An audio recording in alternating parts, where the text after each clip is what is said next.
So I did from a distance the white spray paint all around the model, and look at what I got. Look at that here.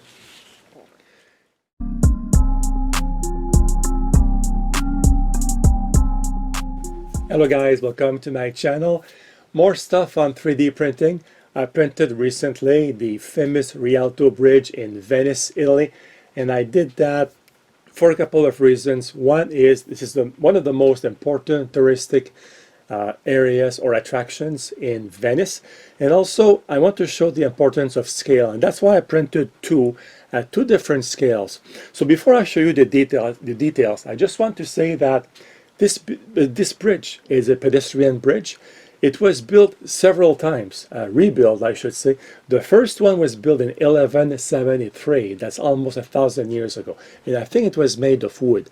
The one that we see today is built with stone, and it was built in 1588, and the construction ended in 1591. So the bridge is almost 500 years old, so this is amazing.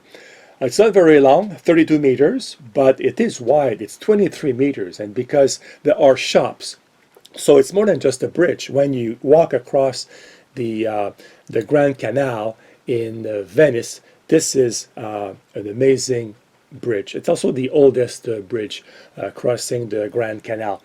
So like I said at the beginning, I did two different sizes, two scales. So when you download the file from myminifactory.com. This is one of their Mini World 3D collection items you can download for free. And when you open the file at 100%, this is exactly the size you get.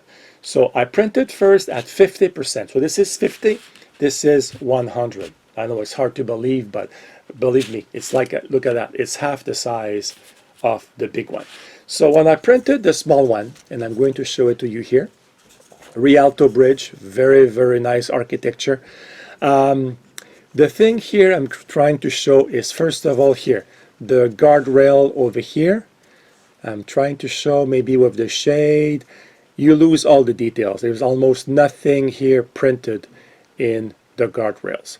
The overhang here is very small. It's not very long, so I think that any printer, and by the way, I did that on my Ender-3 printer. I forgot to mention that. The overhang or the distance here is not that bad. So when I did that 50%, I thought, you know what, this is nice, but it's too small. So I did 100%, and I knew, or I was kind of guessing, I would run into problems. And look at that here. I almost got the print failure. Look at that. Look at the leakage over here. I'm going maybe to remove my hand. No, it's too light, like that. Look at the leakage over here. You get more details here on the guardrails, as you can see here. A lot more details. But here, oh, actually, right here. What is the best side? This side here. Look at that. The distance between this point and this point is too long, and there's an arch over here which is fine, but the inside, and I don't know why the designer did that, the inside is square. There is no angle. So without support at this scale, as you can see, it's not very nice here at the edge of the roof line. And like I showed here, almost got a print failure here under the bridge because of this angle over here. So 100%, 50%. I think if I was to do this again, I think the best scale is probably around 75%. That will limit the size here of the roof, and I think any printer would be able to do a successful print. Now more details about the printing parameters. At 100% scale, it took 17 hours to print this version with the parameters I put here at the bottom of the screen. And it took 3 hours for the 50% scale, so only 3. That's why I did this one here, to have an idea of the print before I did the bigger size. Now let's talk about the painting.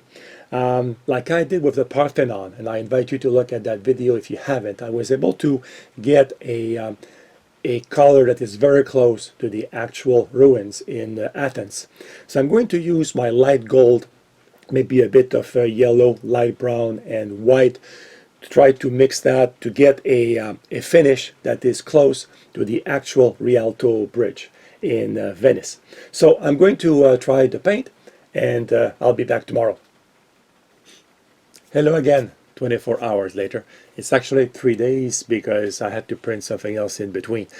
So I ended up using the light gold only before I showed the details, but it was too much gold as expected. So I used my spray paint, my white spray paint, because I realized that the finish of the Rialto Bridge is very similar to the finish of the Parthenon that I published a few weeks ago. So, and I have it right here. So I did from a distance the white spray paint all around the model, and look at what I got. Look at that here.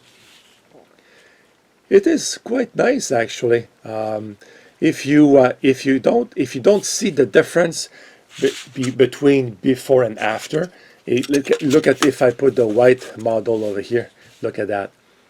Look at it. There's a difference, significant difference when you put the two models side by side. The only drawback is that when I paint in white, sometimes we do see the lines, as you can see here on the roof. We see the printing lines a little bit, so I'm a little disappointed with that, but nothing much I can do. I could have painted here different, like a kind of a shade of blue, because this is the canal here, but in the end I decided not to do it that way. So and this is the back here. So it looks quite nice. I'm quite happy with the result, and I have the Parthenon over here, and you can look at them side by side. It's a very similar finish, like I said. This is also, like I said before, an amazing model to print with no support. So this is the Rialto Bridge in Venice, Italy. I hope that you appreciated this little 3D printing project, and see you next time. Goodbye, guys.